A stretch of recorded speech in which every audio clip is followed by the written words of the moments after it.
नमस्कार दोस्तों, story book 12 में आप सभी का स्वागत है। कहानी के अंतिम लाइन तक जरूर पहुंचिएगा, बहुत ही बेहतरीन कहानी है। अरे हिना, तुम तैयार नहीं हुई अभी? लड़के वाले देखने आते ही होंगे। हिना अपने आप को आईने में निहारती है। आज उसने पहली बार साड़ी पहनी थी और साड़ी में तो हर लड़की खूबसूरत ही लगती है। लड़के वाले भी अनजान तो नहीं थे। अभिनय उसी के ऑफिस में काम करता था। दोनों ने एक दूसरे को पसंद कर लिया था, बस उसके घर वालों को देखना बाकी था। हिना ने अपने परिवार वालों को बता दिया था और वो लोग भी अभिनय से मिल चुके थे। आज तो बस सगाई करने की औपचारिकता भर बची थी। हिना भी अभिनय के परिवार वालों को पसंद आ गई। दोनों ने एक दूसरे को अंगूठी पहनाई और रिश्ता पक्का हो गया। 1 महीने बाद हिना और अभिनय की शादी हुई और हिना ससुराल आ गई। नई दुल्हन के कुछ दिन तक तो बहुत लाड़ प्यार हुए, पर फिर से सब दैनिक दिनचर्या पर आ गए। हिना भी अभिनय के साथ ऑफिस जाती थी, पर उसे घर के सारे काम करके जाना होता था और ऑफिस से आकर भी काम करवाना होता था, वरना सासू माँ व जेठानी के चेहरे फूल जाते थे। शुरुआत में हिना ने कुछ कहा नहीं, लेकिन अब तो इस काम से थकने लगी थी। सास तो घर के किसी काम को हाथ नहीं लगाती थी। उसका कहना था कि घर में 2 बहुएं हैं, तो अब मुझे काम करने की क्या जरूरत है। और उधर जेठानी पल्लवी कहती है, सालों से मैं ही रसोई में अकेले काम कर रही हूँ और अब तो मेरी देवरानी भी आ गई है, तो उससे भी बराबर हाथ बटाना चाहिए। मैं अकेले कब तक करूँ? हिना को यही सब बातें चुभ जाती हैं। दिन भर ऑफिस से थक कर आने के बाद खाना बनाने की उसकी हिम्मत नहीं रहती थी। एक दिन हिना ऑफिस से आई तो बड़ी थक गई थी और उसने सोचा 5 मिनट लेट जाती हूँ, फिर बाद में मदद करवा दूंगी। पर उसकी गहरी आंख लग गई। वो चौंक कर उठी तो देखा सब रात का खाना टेबल पर खा रहे थे। वो रसोई में गई तो सास जी कुछ बोलती, इससे पहले ही जेठानी पल्लवी बोलती है, आ गई महारानी, आप तो दिन भर घर से बाहर रहती हो और घर आकर सो जाती हो। मैं तो घर की नौकरानी ठहरी, अब मुझे तो काम करना ही है। और हाँ सुनो, आपके लिए खाना मैंने नहीं बनाया जो अपने लिए प्लेट लगा रही हो। मुझे तो लगा बाहर काम करने जाती हो तो बाहर ही खाकर आ गई होगी, इसलिए सो गई हो। यह सुनते ही हिना के आंसू छलक आए और वो दौड़कर अपने कमरे में आ गई। थोड़ी देर बाद अभिनय आया और लैपटॉप पर काम करने लगा। उसे फर्क ही नहीं पड़ा कि हिना ने अभी तक खाना भी नहीं खाया।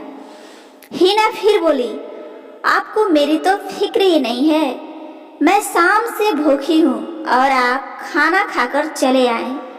भाभी ने मुझे इतना कुछ सुना दिया, पर आपकी जुबान से एक शब्द नहीं निकला। शादी का कौन सा वचन निभा रहे हो तुम तो मुझे जरा भी खुश नहीं रखते हो। दिन भर नौकरी करके आओ और घर आते ही आपके घर वालों के ताने सुनो। हाँ, तो भाभी कुछ गलत तो नहीं कह रही थी, और एक कौन सा समय सोने का था। तुमने तो सबके बीच में मेरी नाक कटा दी। मैंने तो तुम्हारी सबसे कितनी तारीफ की थी। भाभी को देख लो, कितने अच्छे से सब संभालती हैं, और तुम हो कि ऑफिस से घर आकर बिस्तर पर पसर जाती हो। हिना के आंसू छलक आए। उसे अभिनय से ऐसी उम्मीद नहीं थी। अभिनय, तुम्हारी भाभी गृहिणी है और मैं कामकाजी हूँ। वो दिन भर घर का काम करती हैं, तो मैं भी ऑफिस में काम करती हूँ। भाभी की तरह नहीं, जो दिन में अपना मनपसंद सीरियल देखते हुए झपकी ले लेती हैं। हिना, तुम ज्यादा बहस मत करो। कोई अनोखी पत्नी नहीं हो जो नौकरी करती हो। दुनिया में कई औरतें नौकरी करती हैं, हुनर के काम करती हैं, पर अपने घर के काम व रसोई की जिम्मेदारियों से मुंह नहीं फेर लेती। औरत को तो दोनों ही मोर्चे संभालने ही पड़ते हैं, चाहे घर हो चाहे बाहर हो। फिर मैंने तुम्हें क्या नहीं दिया? इतने सारे कपड़े लत्ते, जेवर, घर में आधुनिक सुविधाएं हैं, हर चीज का आराम है, दोनों समय की रोटी मिल जाती है, और क्या चाहिए? हिना ये सुनकर हैरान रह जाती है और कहती है, पतिदेव, एक पत्नी को शादी के बाद सिर्फ मान सम्मान चाहिए। रोटी तो मैं खुद भी कमाकर खा सकती हूँ। मैं भी पढ़ी लिखी हूँ, आपकी तरह आपके ही ऑफिस में काम करती हूँ। आपकी मेरी सैलरी भी बराबर है। फिर आप मुझे 2 वक्त की रोटी का ताना क्यों दे रहे हो? 2 वक्त की रोटी कमाना मेरे लिए कोई मुश्किल काम नहीं है। मैं सिर्फ प्यार और सम्मान ही चाहती हूँ। दुनिया बहुत आगे बढ़ चुकी है, पर आपकी सोच वहीं पर अटकी है। आपने मुझे क्या पल्लवी भाभी समझ रखा है, जो चुपचाप 2 समय की रोटी का सुनकर चुप हो जाएंगे? इतने ही रसोई में काम करवाने का शौक था तो कोई घरेलू लड़की चुन लेते। मैं तो पढ़ी लिखी कमाऊ लड़की हूँ, मैं ये सब नहीं सहूंगी। शिक्षा ली है, इसलिए अपने आत्मसम्मान की रक्षा भी मुझको खुद ही करनी होगी।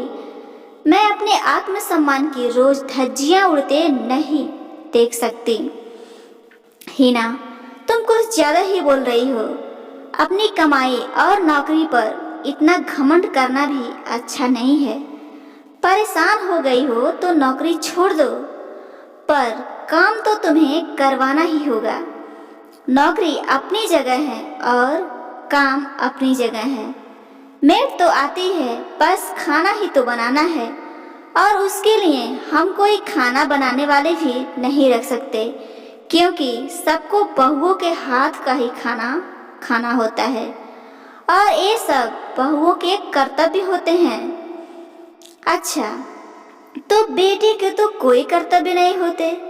बेटे तो कुछ भी कर सकते हैं, पर मैं ये सब नहीं सहूंगी, कभी भी नहीं।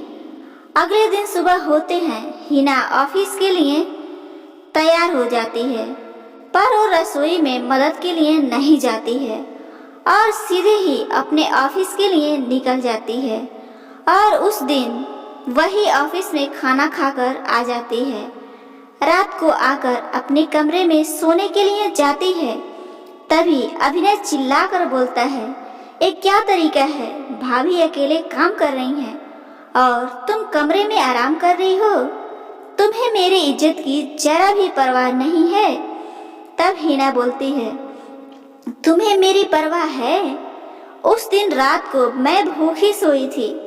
मैंने ही गलती की थी जो ऑफिस में खाना खाकर नहीं आई थी, पर आज तो मैं खाना खा कर आई हूँ, और वो भी अपने पैसे से। अब जब मुझे खाना खाना ही नहीं है तो मैं बनाऊंगी भी नहीं। सब कुछ पहले के जैसा ही चलेगा। भाभी जैसे सबके लिए पहले खाना बनाती थी, अब भी बना लेंगे। और हाँ, तुम्हें एक बात बताना तो मैं भूल ही गई कि कल से मैं ऑफिस से मिले हुए क्वार्टर में रहूंगी, ताकि किसी को भी कोई परेशानी नहीं होगी, और मैं भी ऑफिस जल्दी पहुंच जाऊंगी। अभिनय तो हक्का बक्का था, तुम ऐसे कैसे घर छोड़कर जा सकती हो? मम्मी ने तुम्हें लेके कितने सपने संजोए थे। हिना बोली, तुम्हें तो बस अपनी मम्मी की चिंता है। उनकी तो पहले भी बहू आ गई हैं, पर मेरा तो एक ही पति है, जिसे मेरे मान सम्मान की जरा भी चिंता नहीं है। जहाँ मेरी कदर नहीं, मैं उस घर में एक पल भी नहीं रह सकती हूँ। और हिना अपना सामान पैक करने लगी। अभिनय को कुछ समझ नहीं आ रहा था कि वो क्या करे। और हाँ, हमने जो फ्लाइट बुक कराया था उसकी बुकिंग कैंसिल करवा देना। अब मैं बराबर ईएमआई दे नहीं पाऊंगी और तुम अकेले फ्लैट ले नहीं पाओगे। थोड़ा सा अमाउंट कटेगा तो कट जाएगा, आगे के झंझट से तो बच जाएंगे। तभी कमरे में हिना की सास आती हैं, बोलती हैं, तुम्हारे जैसी पढ़ी लिखी नौकरी पेशा लड़कियों का तो दिमाग वैसे ही सातवें आसमान पर रहता है। तुम अपने आगे किसी को कुछ नहीं समझती हो और सबकी भावनाओं को भी ठेस पहुंचा देती हो। हर वक्त तुम्हें अपनी कमाई का घमंड रहता है। कमाती हो तो कोई अनोखा काम नहीं करती हो। मेरा बेटा अपने बलबूते पर भी घर ले सकता है, उसे तुम्हारी कमाई की कोई जरूरत ही नहीं है। मम्मी जी, मेरा दिमाग तो अपनी जगह है। मैंने कब आपका अपमान किया है? मैंने घर में सब कुछ चाहा था, सबका आदर किया था, पर जब बिना बात के ही मेरा अपमान होगा तो मैं सह नहीं पाऊंगी। मैं तो नौकरी पेशा हूँ, पर भाभी तो गृहिणी हैं। वो अपने आप को ज्यादा समझती हैं और जब चाहे मुझे ताने दे देती हैं। मैं किसी के ताने नहीं सुन सकती हूँ। और रही नौकरी की बात, तो नौकरी करने से घमंड नहीं, नौकरी करने से आत्मसम्मान से जीना आ जाता है। सास ने कहा, अगर तुझे इतनी ही सबकी परवाह है तो ये नौकरी छोड़ क्यों नहीं देती? पल्लवी की तरह घर क्यों नहीं संभालती? सभी मुसीबतों की जड़ तो ये नौकरी ही है। मम्मी जी, आपने कितनी आसानी से कह दिया कि नौकरी छोड़ दो। ये नौकरी सिर्फ मेरा ही नहीं, मेरे मम्मी पापा का भी सपना है। मेरी मम्मी ने मुझसे कभी नहीं कहा कि वो मुझे दुल्हन बनते हुए देखना चाहती हैं, बल्कि मेरी मम्मी ने तो मुझे हमेशा ये कहा है कि वो मुझे नौकरी करते हुए देखना चाहती हैं। मेरे पापा का एक ही सपना था कि वो मुझे अपने पैरों पर खड़े देखना चाहते थे।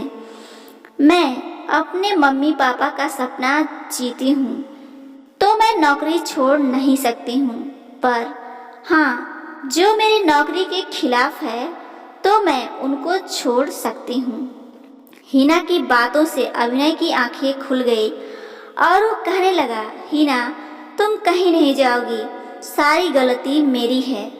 मैं ही अपनी पत्नी के मान सम्मान की रक्षा नहीं कर पाया। जब भाभी ने तुम्हें 2 रोटी के लिए सुनाया तो मैं तब भी चुप ही रहा। मैंने खुद भी तुम्हें रोटी का ताना दिया, जबकि तुम रोटियों के लिए मेरी मोहताज नहीं हो। तुम तो खुद रोटी कमा सकती हो, मेरे बराबर सैलरी पाती हो, पर हर बात में पुरुष में अहम आ ही जाता है। हम पुरुषों की सोच ही ऐसी होती है। हमें कमाऊ पत्नी भी चाहिए और ये भी उम्मीद करते हैं वो गृहिणी की तरह पूरा घर भी संभाले, ऑफिस से आते ही रसोई में खाना बनाए और सुबह जाते वक्त भी खाना बनाकर जाए। तुम्हें तो हमसे ज़्यादा थकान आती होगी। मैं तो पुरुष होकर तुम्हारे बारे में नहीं सोचता हूँ, पर भाभी और मम्मी भी ऐसा ही सोचती हैं। उनमें भी होड़ है कि 2 औरतें घर का काम कर रही हैं तो तीसरी क्यों नहीं कर रही है। उसे भी वो बैठा हुआ देख नहीं सकती हैं। और मम्मी ने नौकरी छोड़ने की सलाह तक दे डाली, लेकिन मुझे पता है ये बड़ा मुश्किल है। तुमने भी मेरी तरह रातों को जाग कर पढ़ाई की होगी, प्रतियोगी परीक्षा की तैयारी की होगी, इंटरव्यू भी दिए होंगे, तब जाकर ये नौकरी मिली है। अब तुम कहीं नहीं जा रही हो, मैं सब ठीक कर दूंगा। फिर अभिनय अपनी मम्मी से कहता है, मम्मी, क्यों ना हम एक खाना बनाने वाली रख लें, ताकि खाना बनाने की चिंता ही नहीं रहेगी। भाभी भी इतने सालों से रसोई संभाल रही हैं तो उन्हें भी आराम मिल जाएगा और हिना भी आराम से ऑफिस जा सकेगी। सच में माँ, सुबह मेरी ही तरह हिना को भी ऑफिस जाने की जल्दीबाजी लगी रहती है और शाम को आने के बाद मेरी एक गिलास पानी लेने की खुद हिम्मत नहीं रहती है। और हम चाहते हैं कि दिन भर थकने के बाद हिना आते ही रसोई में लग जाए। अभिनय की मम्मी हामी भर देती हैं, क्योंकि वो भी नहीं चाहती थी कि उनकी कुछ महीनों पहले आई बहू उन्हें छोड़कर चली जाए, और बहू जाएगी तो फिर बेटा भी उसी के साथ में चला जाएगा। पल्लवी भी अब हिना का गुणगान करने लगी थी कि उसके आने के बाद उसे भी आराम मिल गया। हिना भी खुश थी कि अभिनय को समझ में आ गया और उसके आत्मसम्मान की भी रक्षा हो गई। दोस्तों, आत्मसम्मान से बड़ा कुछ नहीं होता, और आजकल की नौकरी पेशा महिलाएं आत्मसम्मान के साथ जीना चाहती हैं। घरेलू औरतों को भी अपने लिए आवाज़ उठानी चाहिए। आखिर महिलाएं भी इंसान हैं, उन्हें भी थकान आती है। क्या आप इस बात से सहमत हैं? तो कमेंट में ज़रूर बताएं। और कहानी पसंद आई हो तो लाइक, शेयर और सब्सक्राइब जरूर करें। धन्यवाद।